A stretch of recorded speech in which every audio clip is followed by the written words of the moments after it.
I feel like if you liked Fourth Wing, there's something there for you. If he would be around me all the time, I don't know how long I could take it. Yeah, I'm kind of disappointed. Ace representation, love it. And I think I'm finally getting around to it. Ah, the betrayal and the heartbreak. I want a spin-off. I want a spin-off. I can't wait for you guys to read this book. It's so good. I need this to be a movie. Hi guys, welcome back to my channel. This is going to be another reading vlog, this time of anticipated reads. I thought I would just do a little quick update right from the start. It's already past 6 p.m. on Saturday and I was kind of hoping that I would have started this earlier. I planned on doing this vlog for 2 anticipated reads that I have arcs for. The first one is the sequel to Threads That Bind from Kika Hatsupulu, which is Hearts That Cut, which is not only the sequel but also the finale of that amazing series. I can't wait. And then I also have an audio arc for the companion novel to A Taste of Gold and Iron, and that is called Running Close to the Wind. I first only wanted to do a vlog about those two, but I can't start or I can't continue with those until I finished my current read, and that is So Let Them Burn by Camila Cole. This is not an anticipated arc that I want to get to because it is already out, but it did have a high priority on my TBR because I got this for my birthday from my sister and I had it on a couple of TBRs. If you haven't seen my TBR for June, I'm kind of trying to catch up with all the books that I planned on reading throughout the whole first half of the year, and this, like I said, was on a couple of TBRs, so it needs to be read. And the only reason that I haven't read it so far in the year is because I don't have an audiobook for this. There isn't one, so I can't just get it somewhere, which I'm sad about because this is such a good book and I think an audiobook for this would be amazing. If you don't know what this is about, at the core of this is a story about siblings, because there are 2 sisters, one who was chosen by the gods to be the savior of her people during a war, and the other is her protector, her older sister. She is always the one who has to stand back, to be the responsible one. She doesn't feel like she's been seen over the last couple of years because of her sister's profile. And now that 5 years have passed since the war and they're in peacetime, she is trying to figure out what her place in the world is and where she can leave her mark. Little does she know that there is something gonna happen to her that she did not anticipate and that she may have not wanted or asked for, but it is happening, and that is that the book starts off with peacetime.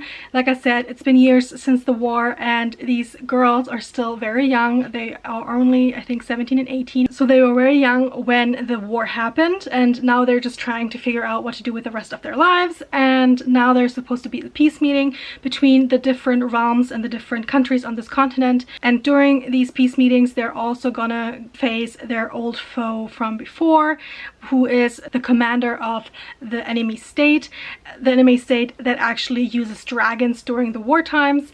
And now they're all getting back together for the first time after all these years, and they're supposed to be very peaceful, but of course there's still a lot of resentment, there's a lot of hate, there's a lot of prejudice against each other.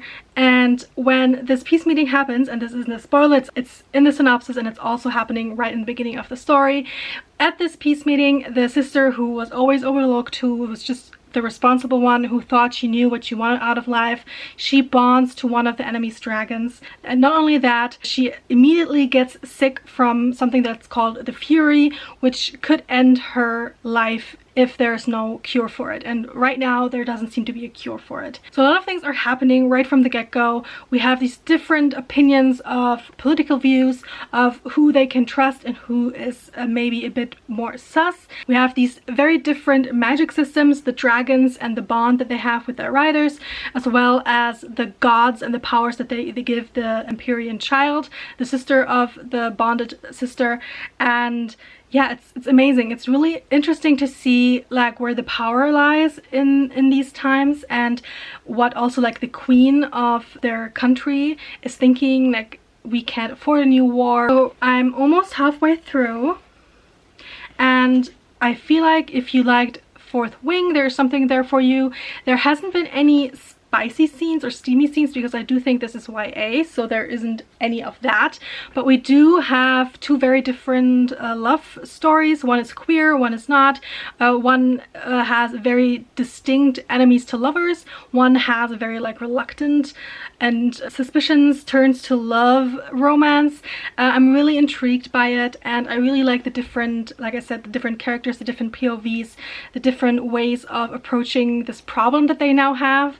And yeah, really enjoying this so far, and I can't wait to continue with this. But because I only have this physical copy, I don't have an audiobook, I am moving through it slower because I am very used to listening to the audiobook and reading alongside that.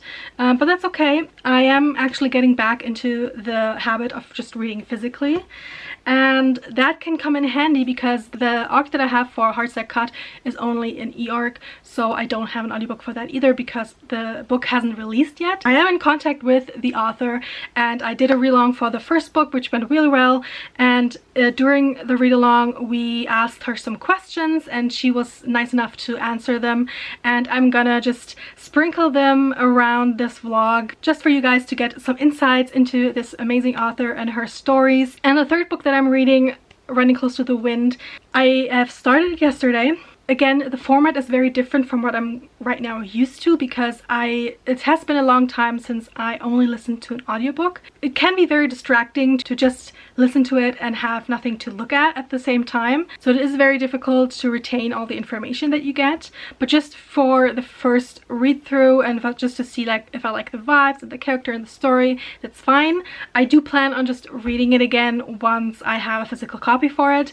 But yeah, so far so good. It has a very different vibe to A Taste of Golden Iron. We are in the same world as A Taste of Golden Iron, but we are following very different characters, and you don't have to read A Taste of Golden Iron. There's something that you learn of the magic system surrounding the sea serpents at the end of A Taste of Golden Iron, and that secret is something that is very much at the forefront of this book. And that secret was always very well kept until now, when a thief and a very unique personality steals it and runs away with it. He wasn't really looking for the secret, he just stumbled upon it and he just took the opportunity and went with it. And now that person, I don't know his name right now, he is on a ship of his ex who is a pirate, and they're not really happy with him. They're really annoyed by how everything ended with their relationship, and now of course they're kind of like, why are you here? What are you doing here? Can we just throw you overboard? Like, what's happening? And he uses the secret that he has for them to keep him around, and he has a very unique personality. He is very, I would say, annoying. If he would be around me all the time, I don't know how long I could take it. But he is a very entertaining character as well. So I already love like his way of speaking, his way of trying to get everyone's attention, and the way that he is acting is very, very funny. There is a monk that is on the ship as well, and he's new to this ship, and everybody seems to be like in love with him because he's very beautiful and very like well spoken. He's a scholar, and the main character, he's kind of like, who is he? Why is he stealing the attention of everyone when I want to have the attention? So what's happening here? I don't like him. And they just decided that they want to take this secret that he has and just run with it and go and sell it to the highest bidder. And that's just where I'm at right now. So this is very much a high sea piratey story. I don't know how much the secret, because it does have to do a lot with the power of a kingdom over the seas. I don't know how much that is going to play into the plot. I don't know if there's going to be more politics, if the characters from A Taste of Golden Iron will make an appearance. So far they haven't, but it's going to be interesting. I like the writing style, I like the narrator, I really like the audiobook. It's really fun to listen to. So there are different things that I could actually like do this weekend. So I could just keep on listening to the audiobook, or I could just pick up one of the physical copies. I do think that I'm going to switch between the audiobook and So Let Them Burn until I finish this one, and after that I will start the arc for Hardset Cut. So I don't get all of them mixed up, I think. So that's the plan. I do still need to get my hair back to this color. and I already did it once this weekend, and I think I need to do it again because it's still yellow. And it's very difficult because I had a very, like, this part was already bleached, and now I have to get everything else the same color, which is kind of difficult. And that's kind of where I'm at right now. And once I get this color, I can actually put my pink back in, because if I do it right now, I think this will turn out orange, and I don't want that. We want pink. We like pink in this house. I just got back from meeting my sister. We had some coffee, some cake, we chatted a bit, and that was really fun. Tomorrow I don't have anything planned except for going out and voting, which is very important, so I'm gonna do that.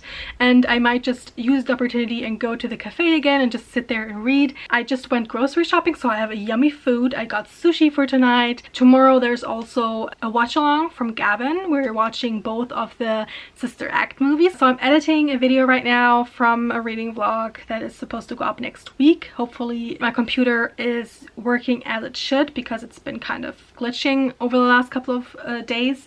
So hopefully all of that turns out great, and we're gonna have a great weekend. The last two vlogs that I did, one was a 24 hours, like how long does it take me to read for 24 hours vlog, and the other one was a 24 hours reading vlog where I just read for 24 hours. And this, I guess, is just a cozy weekend and seeing how I like my anticipated reads vlog. Welcome. Right now, like I said, it's 6:30, so I don't really have anything else planned for tonight. So I think I'm just gonna go ahead and continue with So Let Them Burn. We are at a critical point where the sister who can talk to the gods and who can get their power, she's kind of at a loss. She wants to help her sister get rid of this fury that is threatening her life, and she just took a very big step in trying to get help from someone who is potentially a threat to everyone, and the gods kind of told her to stay away from him, but she's kind of at a loss. She doesn't know what else to do. The gods can't help her. There's nothing that they can find in any books or like records where she knows how she could break the bond between her sister and that dragon and save her. So she's kind of desperate for any help. So she goes and tries to get the help from maybe the enemy that nobody really knew about. So interested to find out more about that. I do hope that it doesn't go too far into the evil love interest, like the Dark Lord thing. He already appeared to her as kind of like a ghosty hot guy, long dark hair, like sultry voice. I want someone else for her, so I hope he's not turning into like a love interest or something. We'll see. I will not spoiler any of the books in here, but you will see my reactions, and hopefully I can intrigue you to read these, because as of now I'm really loving everything. Really loving this. Right now it sits at a 5-star, and the pirate book also right now I would say maybe a 4.5 at the moment. I haven't started Hard Set Cut yet, but just from rereading the first book, it's a 5-star prediction for sure. I don't think anyone knows who the other players are, or they are all over the country. They are all over the continent. They are all over the continent. 30 minutes! Is it too late for Lynette now? She doesn't know how to use. Got the goods. Gonna continue with this one. Or do I want to continue? No, I think I'm gonna continue with the audiobook while I'm eating. Here we go. We have the audiobook, we have the sushi, and then we have One Piece in the background. I don't need to hear it, but I can just listen to the audiobook while I'm watching it, just to have something to focus on and have the yummy sushi. So I think that's the perfect situation. Win, win, win. I can just get all the piratey images out of that and listen to the pirate story and not get distracted by anything else. And of course the sushi, perfect. So let's go. Oh, drink of water like you doing on a, boat? Julian glanced up from his slate. And also snuggled with me afterward, and all of them will like my poetry. Too dangerous, conspicuous. Easy to find me that way. Then I will be so dead. The real kind of dead, not the sexy kind of dead where people clasp my corpse to their bosom and weep on it and then have a tearful funeral orgy while sobbing. It's what he would have wanted. Julian's breath had stuttered to a halt somewhere in there. Okay, I think I'm gonna pause for a second. I'm 24% into running Close to the Wind, and I have a halo. Yeah, I'm kind of disappointed. It's a totally different tone from A Taste of Gold and Iron, and I kind of hoped to get the same kind of reading experience. A Taste of Gold and Iron had a very like slow burn, very angsty, which I usually don't like, but it worked with that romance. There were a lot of things happening with the characters, like both of the main characters had a lot of things that they had to work through. You had a lot of commentary on mental health and toxic masculinity and just family and finding your place in the world and kind of working out that what you might think is a weakness of yours it's not, and just finding the right people who accept you for who you are. So I loved that, and I just loved the story, even though there wasn't a lot of like plot, and the magic was just right there at the edge. There wasn't really a lot of like magic in the story. With this one, it is very bizarre. It is very loud with its humor, with its sexual innuendos, with its jokes, and with the characters, especially the main character who's the thief, who is kind of getting on everybody's nerves, and rightly so, because I would have thrown him overboard, let's be honest. He's very loud, he's very obnoxious, he doesn't shut up. When they try to put him in the hold and have him just be out of the way, he just keeps on going, captain, captain, captain, captain, captain, until like even the crew is ready to throw him overboard. And I get that it's supposed to be this grating character, but it does get on the reader's nerve, especially if you think about that this book is such a long book. I think it has over 400 pages. I saw in one review it would be fine if this was just a novella and you would just have this little slice of life on a pirate ship and everything, and that would be fine. And I agree, but this just really drags on. So we're still on the voyage. Of course there's nothing much happening, they're just on the way, and it's a lot of just back and forth with the characters, and they are trying to get under each other's skin and trying to like figure out where they all stand with each other, but there isn't really any depth to any of it. There's just banter and innuendo and just trying to be crass all the time. And the joke is that the one person who's like the beautiful person on the ship, the monk, has said that he has made a vow of celibacy. So of course now the running joke is that everybody's trying to get him to have sex, and I don't know, I feel like the joke's over now. I just need more, and yeah, I don't know, kind of disappointed. Totally different vibe to what I was expecting. So the whole time, like in my TBR video and before, I always showed this cover because I thought this worked more for what I had in mind for the story and kind of worked more as a companion novel to A Taste of Gold and Iron. But listening to it now, this seems more appropriate. I like the queerness of it, the fun colors, just the silhouettes of the characters, the way that he's spread, like trying to like entice everybody. That works perfectly for the story. So yeah, definitely going with this cover now when talking about it, because it's definitely more the vibe that you will be getting from this. So I think this appeals to a very different kind of reader than A Taste of Gold and Iron. So if you've read the first book and you said it's a bit too slow, a bit too subtle, then maybe just check this one out if you like the more crass humor. But yeah, just my thoughts for this. Going with this one. I do still enjoy the audiobook, even though the voice that they're doing for this obnoxious character is obnoxious. So all the other voices are very smooth. I really enjoy those voices, and then the main character just comes back and it's like, ugh, wow. like usually that obnoxious character that is like all over the place and just is trying to get everybody's attention.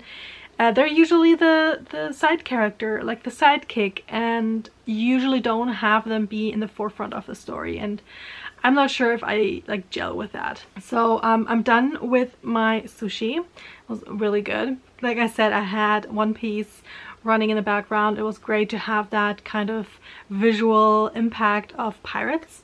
But I also like played some Minesweeper. I did some other things like on Canva, just listening to the audiobook. But I think I can only like use little snippets of this audiobook in order for me to still enjoy it. So I think I'm just gonna put that down for now and continue with So Let Them Burn, because I do hope that I will get some of this done today. I am on page 179 of 390. So about 200 pages to go. I'm probably not gonna finish this tonight, but maybe early tomorrow.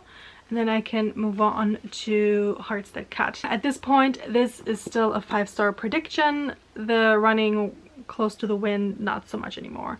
Right now, I would put that at like 3.5. We'll see. Yeah, I will see you guys later. Hi guys. It's the next day. I haven't really continued much yesterday. I ended up just watching some TV. I just needed a night off from reading, and that's totally fine. But today, when I woke up, it was the most beautiful weather.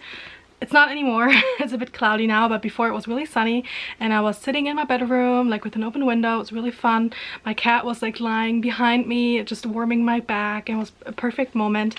And I ended up reading a bit more of So Let Them Burn, and I'm now around 60% into the book, and I'm really enjoying it so far. I love the Dragon Academy portion of this because you learn more about the lore and how it all comes together.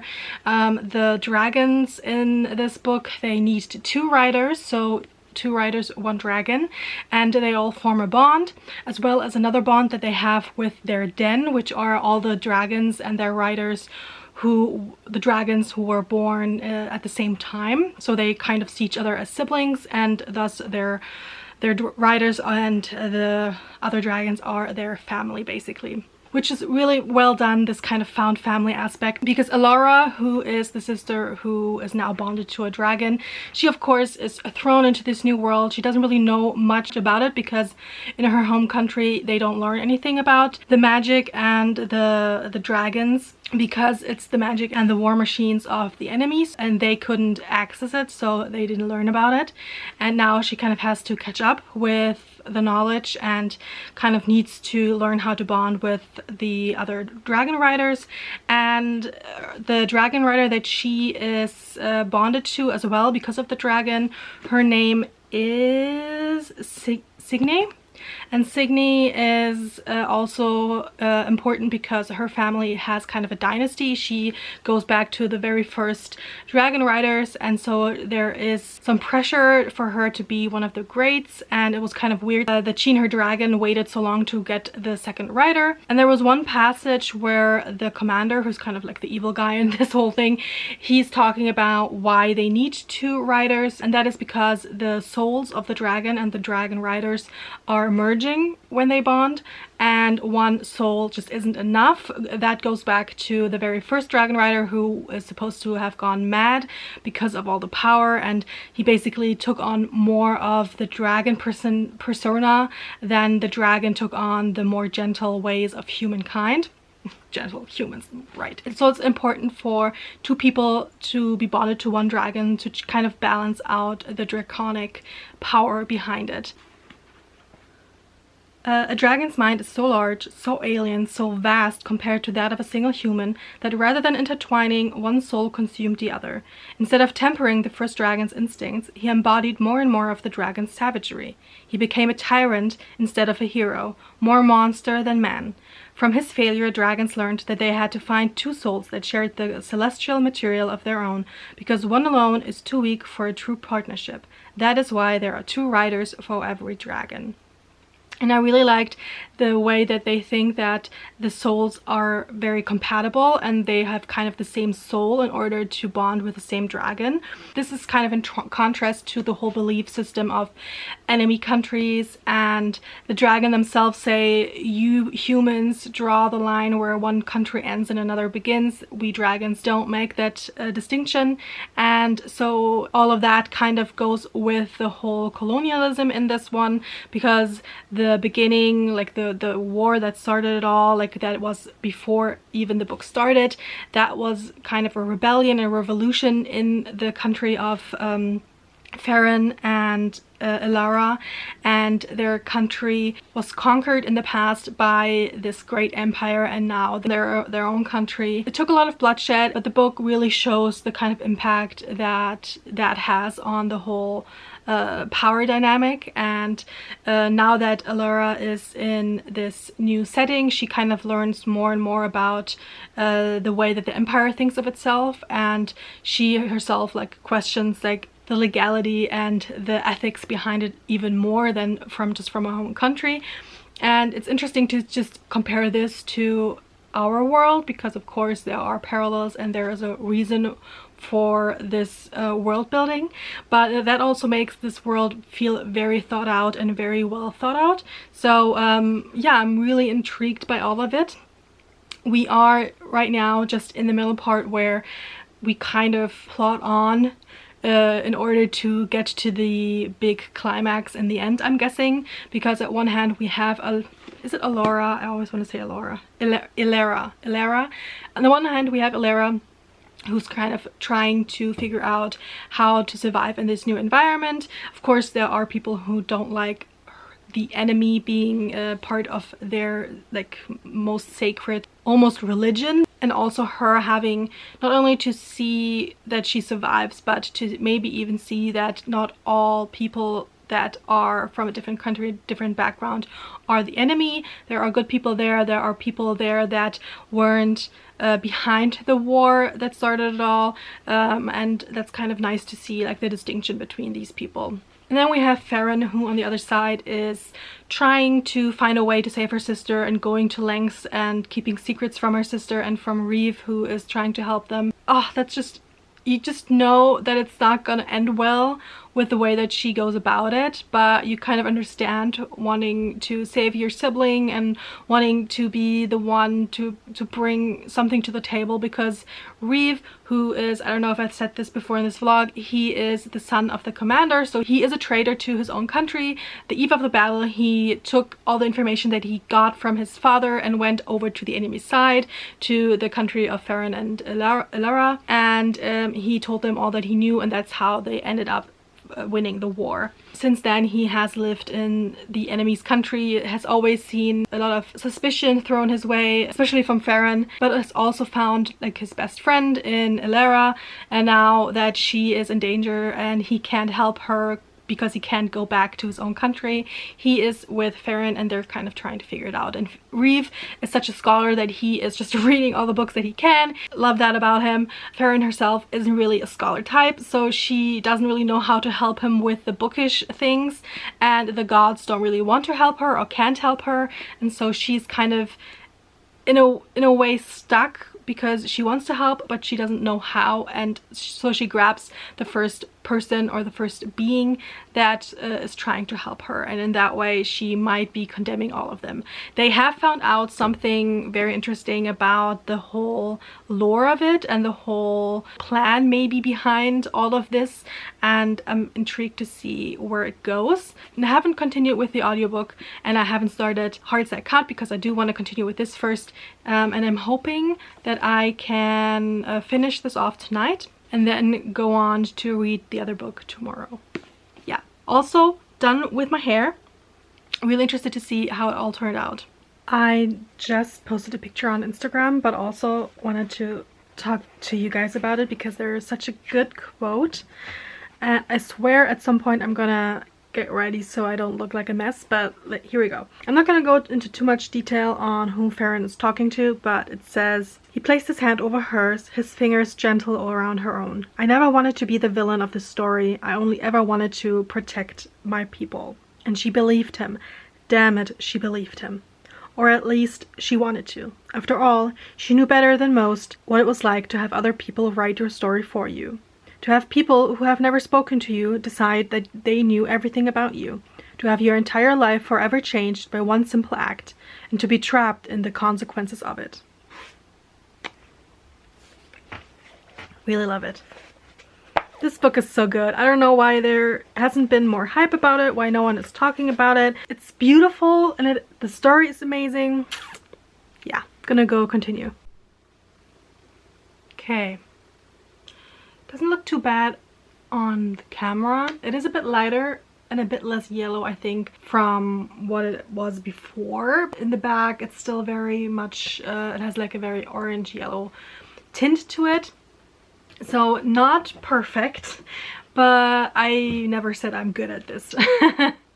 You don't come here for my hairstyle. You come here for this. So I'm gonna get ready. I'm gonna change and then I'm gonna go because it is Sunday and we are voting tonight. I will go out and cast my vote, and to congratulate myself for doing that, I will go and sit in a cafe again.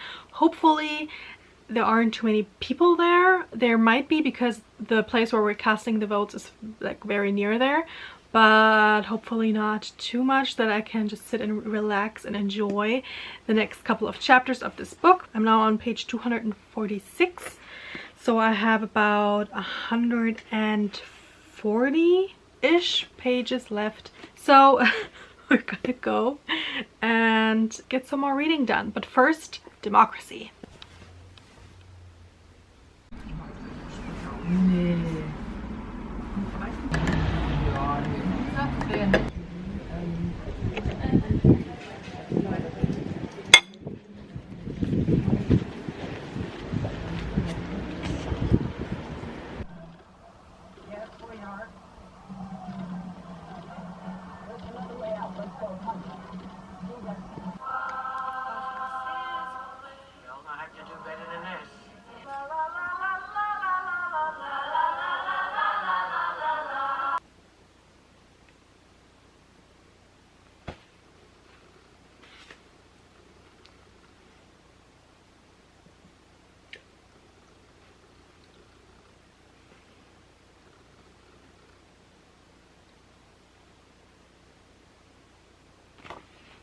Okay. Oh, I'm so giddy. Okay, major moment happening with these characters. And I just noticed, or was just told, that Farron is representing the Ace characters. I love it. Didn't see that one coming because it wasn't really mentioned before, but really happy now. And yeah, oh my god. Love this scene, and now I'm hoping there's gonna be more. There was just really one cute quote, and it says, "He had witnessed all the messy, dark and selfish parts of her, all her bratty stubbornness, all her trembling social anxieties, and he was still here. Maybe he had stood on the wrong end of her sharp edges and still found her worthy." Oh my god, I love that. I really love it. So I've been home a while now. I just had, like you would have seen, I just had the movie watch along with Gavin for Sister Act 1 and 2. I love those movies, especially the first one is one of my favorites. And so I haven't really gotten back around to reading. I stopped at this scene when I was out in the cafe because I knew I wanted to be home when I read it. And also it was kind of getting cold. It was very like chilly, so. And they didn't have regular milk, so they had to, like, my coffee had to be done with oat milk, and I just don't like the taste. I'm sorry. So I was kind of disappointed, but the cake was good. Loved the cake. I voted. Then I came home and I took a nap. I fell asleep. I felt so bad. I was late for the live show. Now that all of that is done, I can actually continue with my book. By the way, on my way to and from the cafe and the voting place, I continued listening to Running Close to the Wind, and I'm now, I think, like 40%, yeah, 36% into the book, and it's just a bit silly. I do like the characters. They're kind of quirky, they're kind of weird, but for my personal taste, there are just too many silly sex jokes. If you're into that, go ahead. I think like every few paragraphs has like a sex joke in it, and I don't know, I don't need it. And I couldn't really tell you what the plot is, and we're 36% into the book, so it's basically still them trying to figure out who to sell the secret to. The Taste of Golden Iron was similar in that aspect, that we don't really have a lot of plot, we don't really have a lot of action bringing the plot forward. It's just character driven, and the characters and the style that it's written in is just very different from that book. So with Running Close to the Wind, we have more like the humorous, silly kind of story and characters that we follow. It does take a long time to get used to the main character. I keep forgetting his name, I'm sorry. Evra. So Evra is kind of annoying, kind of obnoxious, kind of loud, but he is also adorable in some ways, because he just wants the attention of everybody and anybody. He doesn't like anybody else having it, but he's also very kind to people. He's like working for the administration of the country in some aspect, and he is known for just being very nice to people, being friendly, even to those who are like very low on the totem pole. He's still very kind, very respectful, remembering them and their stories, and always being like, thank you for, it was great meeting you. And that's kind of why everybody likes him. And it was nice seeing this different side of him once they got off the boat and reached this pirate city, and seeing him in his element and him just being himself and being appreciated for that. So I started to like him a bit more. But yeah, now we're back with the pirates, and they are now on another voyage, or they are about to be on a voyage. Everybody's kind of suspicious of them having this information, and I'm being very vague about it because I don't want to spoil anything. But they have the secret, and in order to prove that it actually works, what they have, like the information is good, they need to go on another voyage.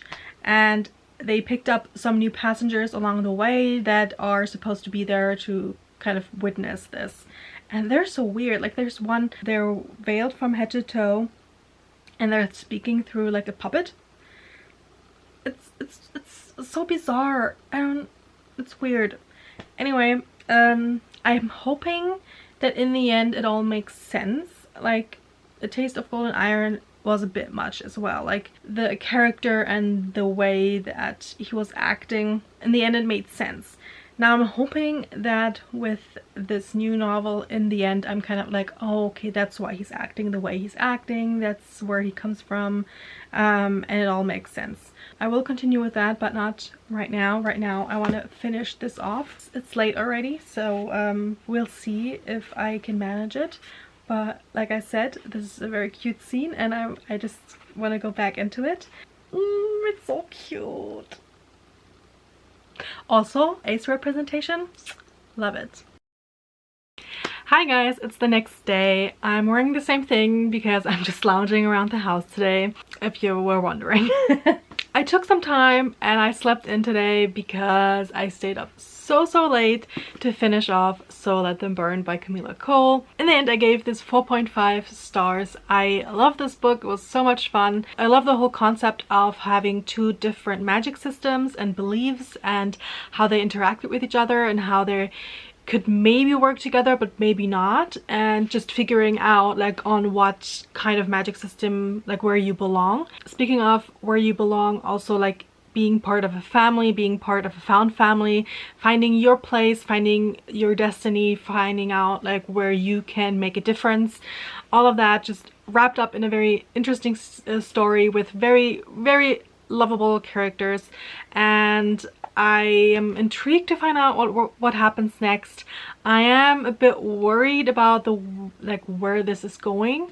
But yeah, I can highly recommend this. I don't know why I haven't seen more people talking about this, because it does have the usual tropes that people should love. Like you have dragons, you have god powers, you have dragon riders, like a dragon academy, you have sibling bonds, enemies to lovers, like you have battle sequence, you have an old foe coming back, you have an empire trying to take over the world. You have all these great ingredients and it just makes for one great book. So yeah, happy to have finished this, and I'm so glad that I finally got around to it since it's been on my TBR since February.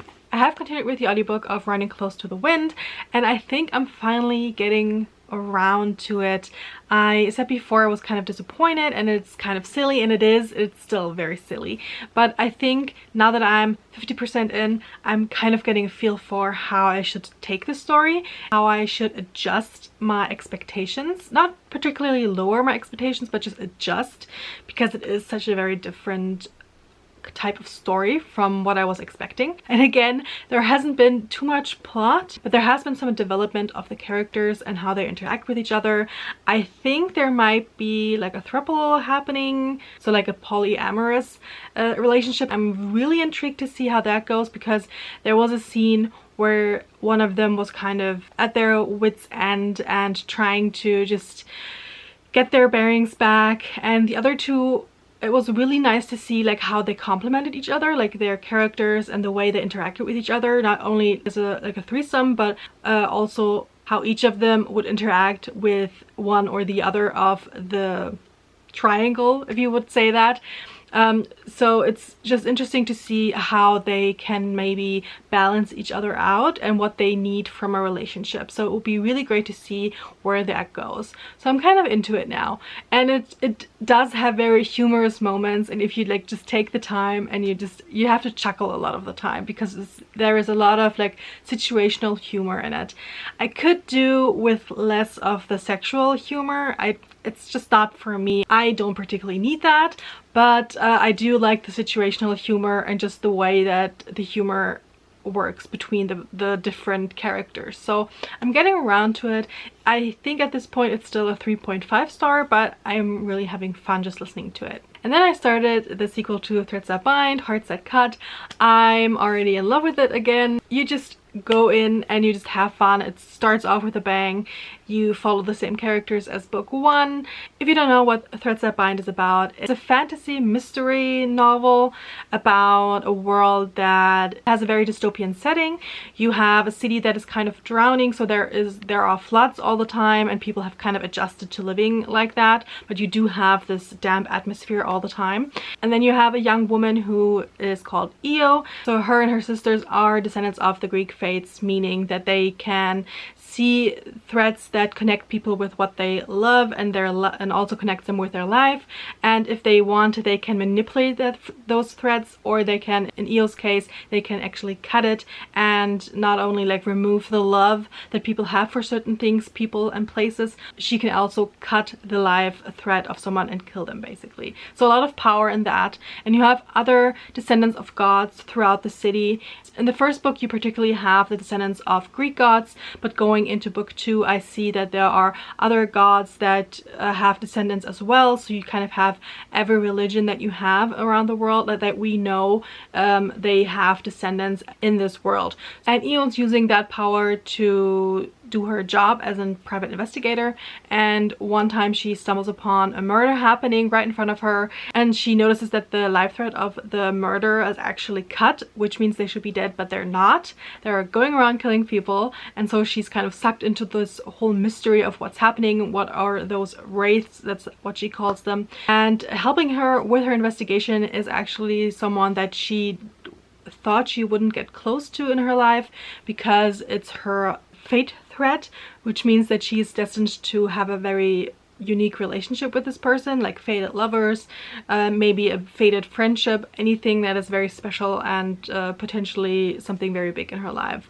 And she has kept her distance from a day since she knew that she had this fate thread, because she's very conflicted about what that means for them. Like if they were to start a relationship, or if they were to catch feelings for each other, would it be just because of the fate thread, or is it something that they can actually control and have a choice in?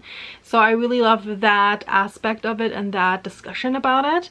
And you have this whole mystery happening throughout the first novel, and you figure out like how this world works, how these kind of powers work, what the sibling relationship is between Io and her sisters, and all of that. And I just loved book 1. I loved rereading it this year, and now that I'm finally getting around to reading book 2, I'm just as excited. I'm already 11% in, and I'm so excited to be back in that world and having the world expand even more, because we have, I'm not going to spoil anything of book 1, don't worry, but we have left Alante, so we are going out in the world. We see more of these dystopian landscapes and cities, and finding out how those people kind of adjusted to living with whatever happened in that world. When I asked the author like if this is supposed to be our world after an apocalyptic event, she said perhaps it could be, but it's up to the reader to see if they want to like take that as at face value, or if they want to see it as a fantastical world. So there isn't a clear-cut answer to that, and I just love that. But she also said that she took inspiration from certain cities in order to create that world. And in Heartstop Cut, we follow Io as she left Alante with another person from book 1, and they're trying to catch up to someone that they're kind of in pursuit of, and right now they're having trouble because they can't seem to just catch up, but they just had a little break in the case, and now I'm hoping that they can get some answers, so that we can get some answers about what happened in the end of book 1. And I am right there with Io, just leaving her hometown after her heart was broken, and the choices that she had to make at the end of book 1. I just love seeing that reflected in how she proceeds in the first couple of chapters of this sequel and finale of the book, because I know it's all gonna get wrapped up. I'm gonna be so excited to see how it all ends, and I can't wait.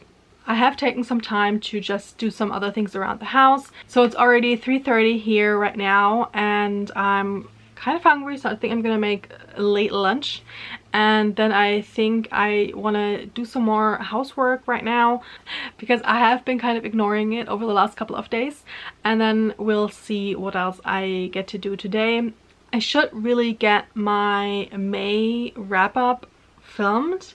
I wanted to do that this weekend. I didn't really do that. I had it planned for today, but right now I don't know if I'm feeling like it. But I don't want to push it back too much. But yeah, we'll see, we'll see. Right now I just want something to eat. I'm really hungry.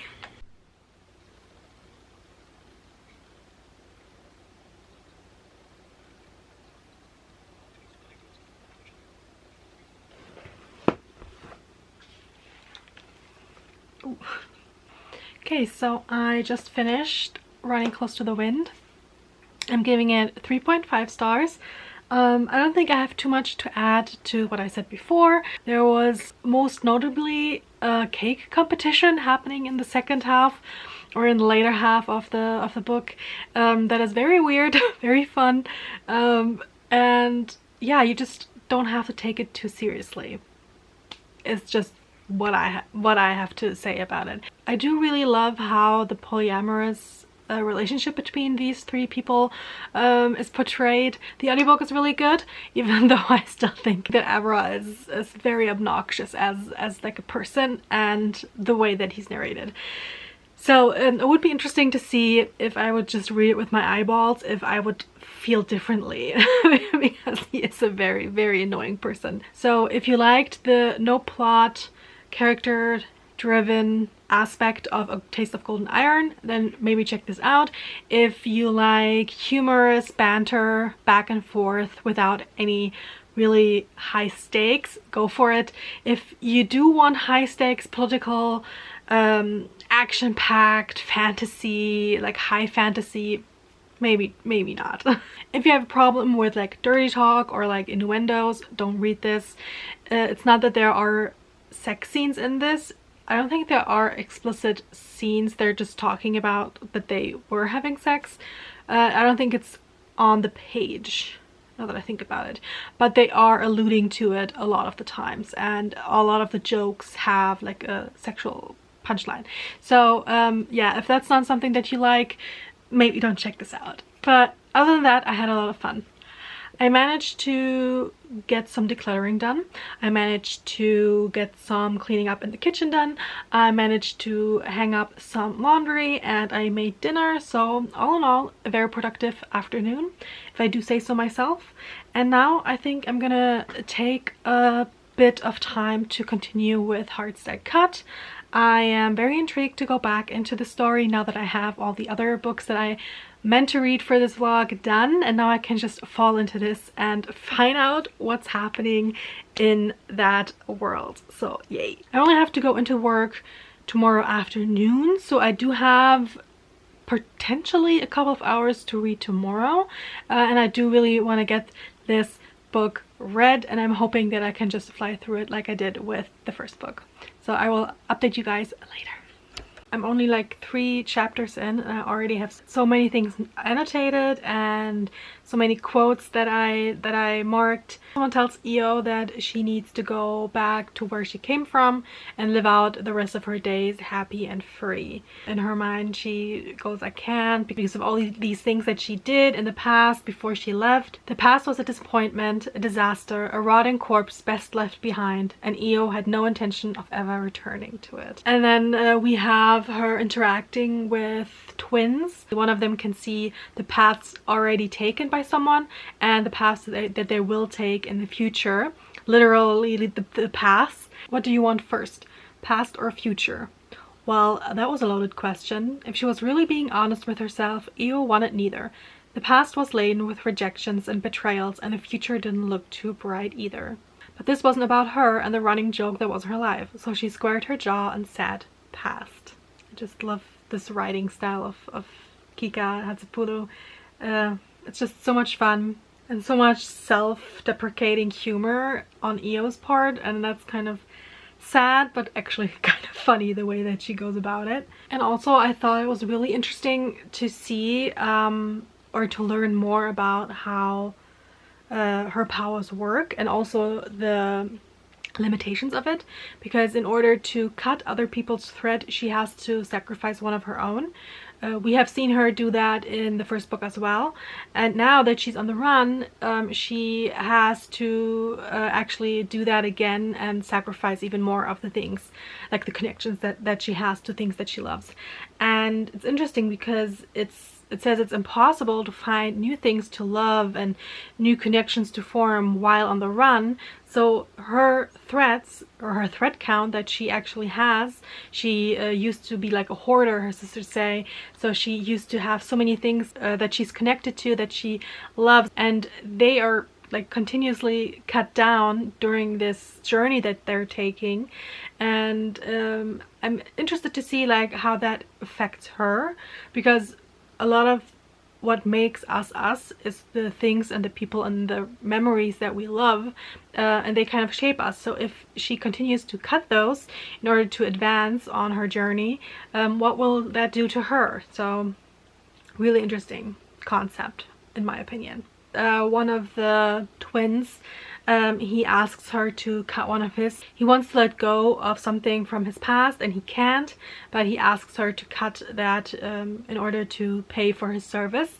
And it says he had dozens of them, threads, which was always a good sign. Hearts that loved a lot tended to be kinder. And the twins say another thing that I thought was such an interesting quote. It said, they say, we humans like to return to grooved paths.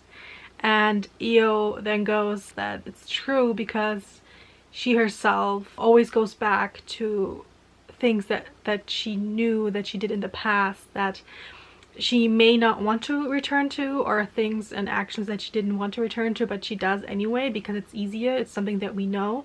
So it's so true, and it's interesting to see that symbolized by this power that the twins have to see where people are going, and where they have been.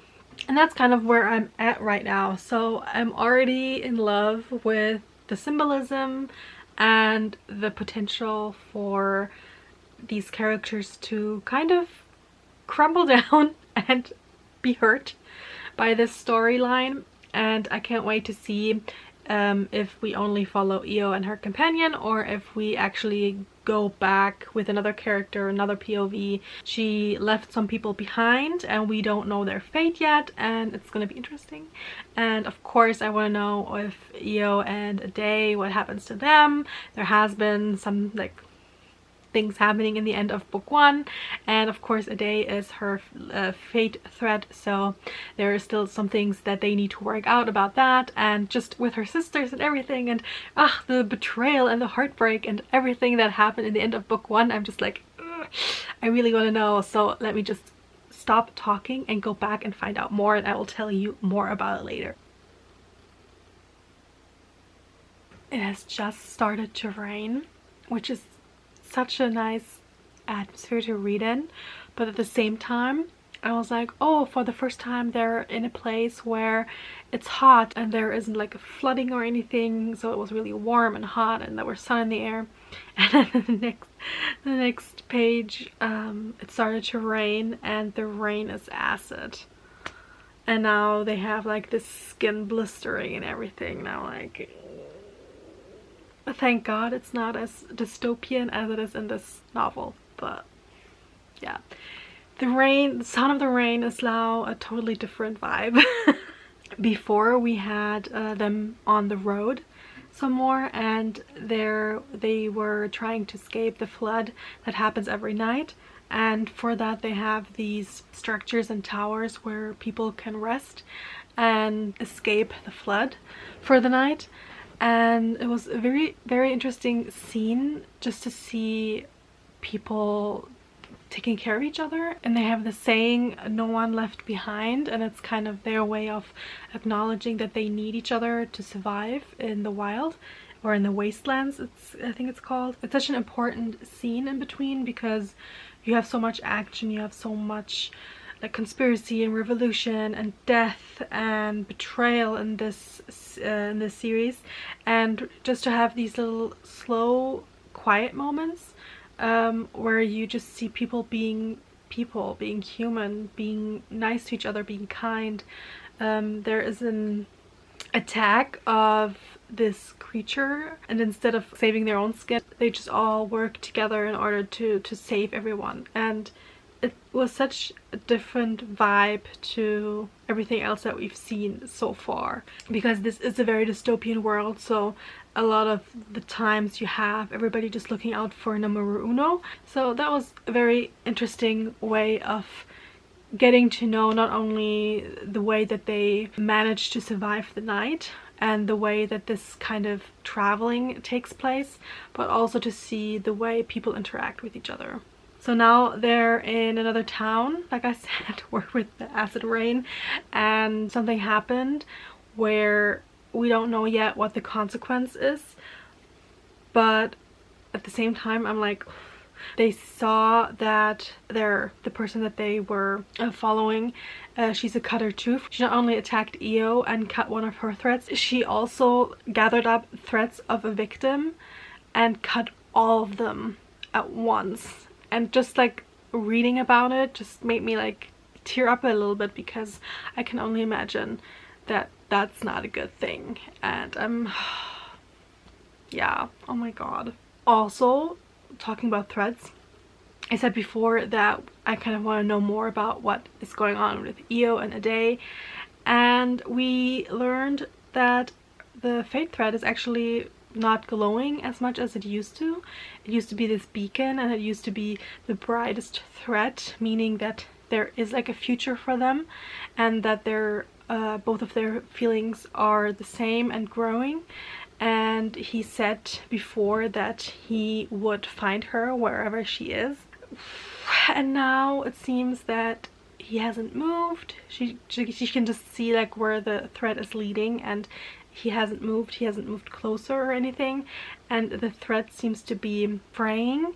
So something is happening, we don't know what. The fraying fate thread is nothing that has ever happened to her before, and she can only guess that it means that his feelings towards her have changed, which would also mean why he hasn't come after her, which I don't want to believe. I don't want to believe that, but I also don't want to believe that something else is hindering him coming after her. So so there's all of that in the background, and that's kind of her problem with trusting not only other people and their feelings and their promises towards her, but also how she like trusts herself in situations. She, it seems, has become very hesitant about like in asking if she's doing the right thing, if she made the right choice, and her companion is kind of like, stop asking me what is with all this second guessing, just we decided something, now we're gonna go and make that happen. Like Io kept saying, people change, and not only like other people who have disappointed her, but she herself as well.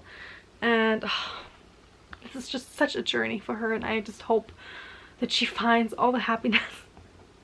Okay, back to the book. Hi guys!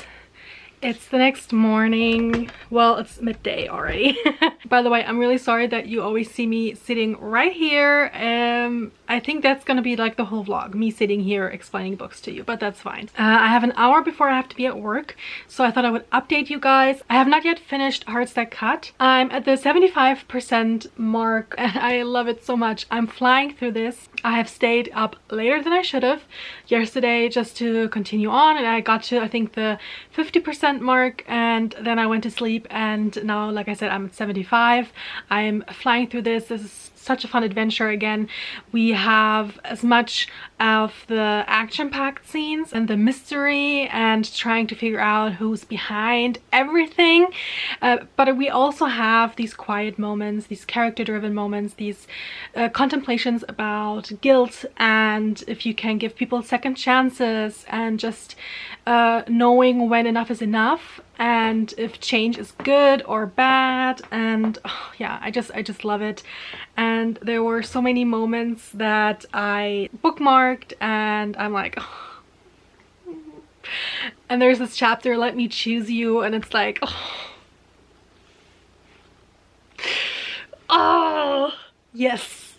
So Chef's Kiss, I'm so excited about this. I'm very intrigued to find out how all of it ends. Like, we have old characters coming back now, we have new characters introduced, and the author told me that she put in a character where she could potentially do a spin-off with.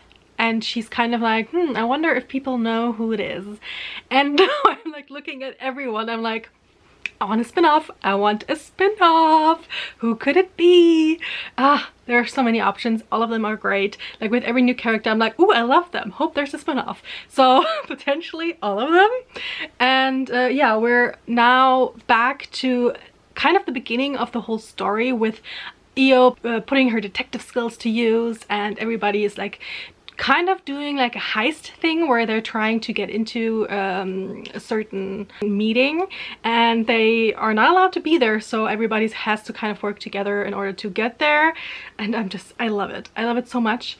And I'm kind of sad that I have to go to work now, but I only have like maybe 85 pages left, so it should be done quickly after I come back. Tonight there are reading sprints hosted by Gavin, and I'm pretty sure I'm just gonna fly through the rest of the book then. So I'm gonna continue until I have to go to work, but I wanted to update you guys. I can't wait for you guys to read this book. It's so good. Guys, I just finished it.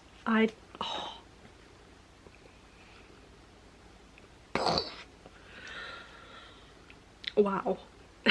This is just like, okay, focus. I didn't think that there could be so much like plot left in just 25% of the book. I was like, oh, I'm 75% in. I know what's going on. I know there's gonna be like this big blow up, and then we're gonna get the resolution. And I was kind of like worried. I was like, how is that all gonna happen in just this little itty bitty thing? And then, oh my god, I mean, it was just so many things happening, and so many people being betrayed and being heroes and coming through, and Io just realizing something right at the end and just making her big move. And oh my god, if I tell you that like the last couple of chapters were all like a big movie moment. I need this to be a movie. I need it to be a movie because oh my god, that would be so amazing. I love the ending. I love the ending. I just love it. Sorry, I can't give you any more information because A, I don't want to spoil this book. I don't want to spoil like the first book because I don't know if you've read Threads That Bind yet. If you haven't, please read it and please read this sequel and big finale. And I hope there's gonna be a spin-off. I love this world. I just love everything that we learn about it.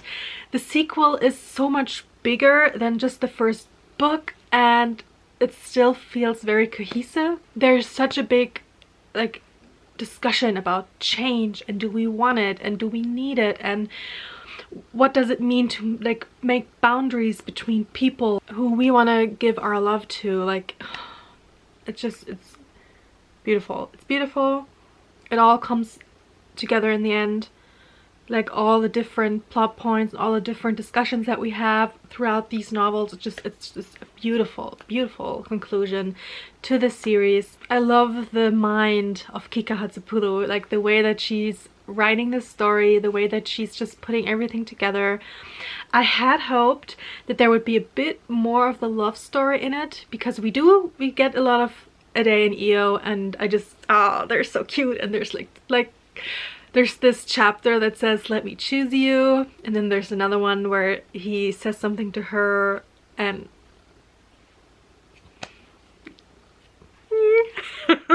so there are beautiful moments not only between them but also between other characters. We learn a lot more and in depth of another character. I don't want to spoil who it is because of book one, but yeah, we loved that person in book one and they are just as kick-ass as in book one and I just love it. Like I said, I would have liked a bit more in-depth like conversations between Ade and Io because it's kind of established that they like each other now and now it's kind of just still the idea of the fate threat and if they should remove it or not. It's such a beautiful story. It's such a beautiful story and I cannot stress enough not only like the magic but also like the characters and how all of that is taking place in such a unique setting. I think it's been a very long time that I've read a book or a book series where the setting was just like such a big part of it and also like such a unique thing that stuck in my mind. Just I love how all of these places were described. I could imagine them and even though I normally don't imagine any setting, I usually go, okay, it's kind of like the medieval setting, it's a castle, it's a home, it's a woodsy kind of place, it's fine. I don't need any more. But with this, I kind of took a second and I always try to like imagine what the city would look like because especially in book two, you get so many different places and so many different ways that this dystopian world determines how they live, like what the city would look like, the different kind of everyday situations that they would have, and I thought it was so well thought out and I just love it. Yeah, I love it. I've been sitting on this arc for like 2 months now. So happy that I did the read along, that I did my reread of book one before I just went into this one because it just made it all the more special and I just so happy. What a great way to end this vlog. I hope you enjoyed it. Let me know down in the comments if you've read any of the books that I mentioned and what you thought of them, or if they might end up on your TBR now that I talked about them. If you like this video, don't forget to give it a thumbs up and subscribe if you haven't already. I would really appreciate it. And until next time, I hope you have all the great reads. Bye!